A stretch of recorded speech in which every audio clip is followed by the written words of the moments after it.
వెలుగులోకి శ్రావణ్ రావు లీలలు. రేపో మాపో శ్రావణ్ రావు భారీ అరెస్టు. మిగతా నిందితులు కూడా విచారణ ముమ్మరం చేసిన పోలీసులు. బయటకు వస్తున్న శ్రావణ్ రావు ఆగడాలంటూ చూస్తూ ఉన్నాం.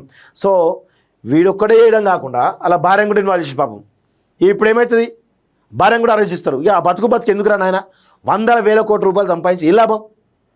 నువ్వు జైలుకు పోతివి, నీ భార్య జైలుకు పోయా, ఇక నీ జీవితం ఎందుకురా నాయన? నాకు అర్థం కాదు. భార్యను రోడ్డు మీద ఎత్తివి, నువ్వు రోడ్డు మీద పడుతుంది. అలాంటి జీవితం బతకపోతే ఎందుకు? ఇంత దుర్మార్గం వివరించకపోతే ఎందుకురా నాయన? ఇంత దుర్మార్గమా? అసలు దారుణాతి దారుణంగా. చూద్దాం ఒకసారి ఈయన గురించి కూడా. అసలు ఏమున్నాయి ఈయన లీలలు ఏమున్నాయో ఒకసారి చూసేటువంటి ప్రయత్నం చేద్దాం. చీటింగ్ కేసులో శ్రవణ్ రావు భార్యతో పాటు మిగతా నిందితులను అరెస్ట్ చేసేందుకు సిసిఎస్ అధికారులు చర్యలు తీసుకున్నారు.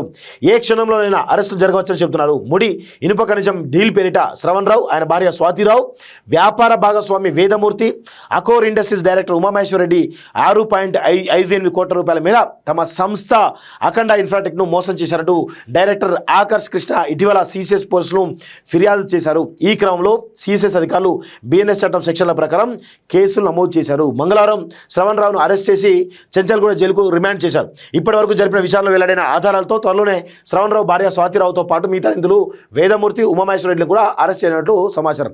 సో ఇక్కడ చెంచల్గూడ జైలు వెళ్ళండి కదా, ఇప్పుడు ఈ చీటింగ్ చేసిన కేసు, అదేవిధంగా ఇప్పుడు ఫోన్ ట్యాపింగ్ కేసు, ఈ రెండింటితో కూడా దాదాపు ఆయన కూడా 2 నెలలు ఆయన జైల్లో ఉండే అవకాశం అయితే చాలా స్పష్టంగా కనబడుతోంది. వెలుగు చూస్తున్నటువంటి అక్రమాలు, ఇక అరెస్ట్ అయిన శ్రవణ్ రావు అక్రమాలు ఒక్కొక్కటి వెలుగులోకి వస్తున్నాయి. ముడి ఇనుప ఖనిజ డీల్ పేరిట ఆకర్ష్ కృష్ణతో పరిచయం పెంచుకున్న శ్రవణ్ ఆ తర్వాత లాభాల ఆశ చూపించి అతన్ని ముంచాడు. దాంతోపాటు తన భార్య స్వాతిరావు, ఆకర్ష్ కృష్ణ భార్య ప్రేరణ దుబాయ్లో కోట్ల రూపాయలు విలువ చేసే ఓ ఫ్లాట్ను కూడా కొన్నట్టు తెలిసింది.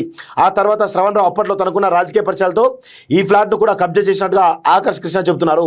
గతంలో కొన్నాళ్ల పాటు జూబ్లీహిల్స్ పబ్లిక్ స్కూల్కు చైర్మన్గా ఉన్న శ్రవణ్ రావు ఆ స్కూల్కు సంబంధించిన నిధులను పెద్ద మొత్తంలో పక్కదారి పట్టించారని ఆకర్ష్ కృష్ణ తండ్రి మురళీ ముకుంద్ ఆరోపిస్తున్నారు. దీనిపై పోలీసు ఒక ఫిర్యాదు చేయాలనుకున్నట్టు చెప్పారంటూ చూస్తాను. సో జూబ్లీహిల్స్ పబ్లిక్ స్కూల్ చైర్మన్గా ఉన్నప్పుడు కూడా ఆ డబ్బులను కూడా అందులో కూడా పెద్ద ఎత్తున అవకతవకలు తిన్నట. ఇలా రోజుకొకటి బయటపడే అవకాశం అయితే కనబడతా ఉంది. ఇలాంటి దుర్మార్గులను దయచేసి వదిలిపెట్టొద్దని చెప్పేసి కూడా మేము కోరుతా ఉన్నాం మిత్రులారా. విదేశాల్లో ఉన్నత విద్యను చదువుకోవాలని అనుకుంటున్నారా? అయితే వెంటనే ఫ్లైగ్రాండ్ ఓవర్సీస్ ఎడ్యుకేషన్ కన్సల్టెన్సీని సంప్రదించండి. మీ విదేశీ కలలను సాకారం చేసుకోండి. ఫ్లైగ్రాండ్